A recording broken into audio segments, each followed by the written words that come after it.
গতকালই ইস্টবেঙ্গল সংক্রান্ত ইস্টবেঙ্গলের একটা তথ্যচিত্র প্রকাশিত হয়েছিল এবং সেখানে মঞ্চে উঠে মুখ্যমন্ত্রী মমতা বন্দ্যোপাধ্যায় কিন্তু ইমামি এবং ইস্টবেঙ্গল কর্তাদের কিন্তু এক হয়ে কাজ করার পরামর্শ দেন এবং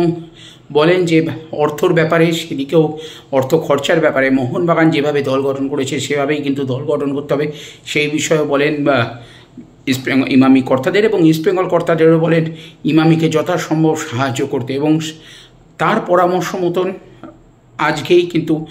দুপুরে একটা ইমামি অফিসে ইস্টবেঙ্গল এবং ইমামি কর্তারা কিন্তু একটা মিটিং সারেন। উপস্থিত ছিলেন ইস্টবেঙ্গল শীর্ষকর্তা দেবব্রত সরকার এবং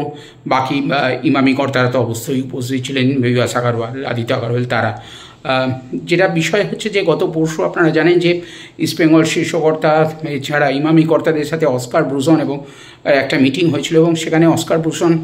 নিজে কী পরের মরশুমে ঘুরে দাঁড়ানোর জন্য কী প্রয়োজন দলে সেই সব বিষয়ে কিন্তু একটা পূর্ণাঙ্গ রিপোর্ট দিয়েছিলেন। দলে কোন কোন পজিশনে ফুটবলার প্রয়োজন সেই সব বিষয়ে কিন্তু একটা রিপোর্ট দিয়েছিলেন। মনে করা হচ্ছে আজকে এই আলোচনা ইমামি অফিসের আলোচনাতে কিন্তু সেই বিষয়গুলো উঠে এসেছিলো এবং উঠে এসেছিলো যে কীভাবে আগামী মরশুমে আরও ভালো দল গঠন করা যায় সেই সব বিষয় নিয়ে কিন্তু বিস্তর আলোচনা করা হয়। তবে আলোচনা কি হয়েছে বিষয়গুলো কিন্তু আরও সামনে এলে আমরা অবশ্যই জানাবো। তবে এরপর ইমামি অফিসে মিটিং শেষ হয়ে যাওয়ার পর কিন্তু যে বিষয়টা খবর পাওয়া যাচ্ছে যে ইস্টবেঙ্গল ক্লাবের যে কর্তারা আছেন, শীর্ষকর্তা দেবব্রত সরকার এবং অন্যান্য যারা আছেন তারা কিন্তু ইস্টবেঙ্গল ক্লাবে ফিরে আসেন এবং ক্লাবেও কিন্তু একটা জরুরি ভিত্তিতে মিটিং সারা হয় এবং সেই সমস্ত আলোচনার বিষয়গুলো নিয়ে কিন্তু নিজেদের মধ্যে এক প্রস্ত আলোচনা সারছেন ইস্টবেঙ্গল ক্লাব কর্তারা। এরপর ভবিষ্যতে কী সিদ্ধান্ত হয়, কী কী বিষয় নিয়ে আলোচনাগুলো আরও উঠে আসে সে এখন অবশ্যই জানাবো। তবে যে বিষয়টা জানিয়ে রাখলাম যে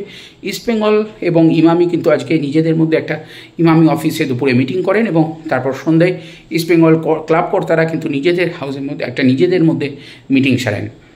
আপনাদের ভিডিওটা ভালো লাগলে অবশ্যই বিওয়ান স্পোর্টসকে লাইক, শেয়ার এবং সাবস্ক্রাইব করবেন এবং আপনাদের মতামত কেমন হতে পারে আগামী মরশুমে দল গঠন, কোন কোন জায়গায় বদল প্রয়োজন সেই সব বিষয়ে কিন্তু আমাদের মতামত জানাবেন এবং অবশ্যই বিওয়ান স্পোর্টসকে লাইক, শেয়ার এবং সাবস্ক্রাইব করবেন।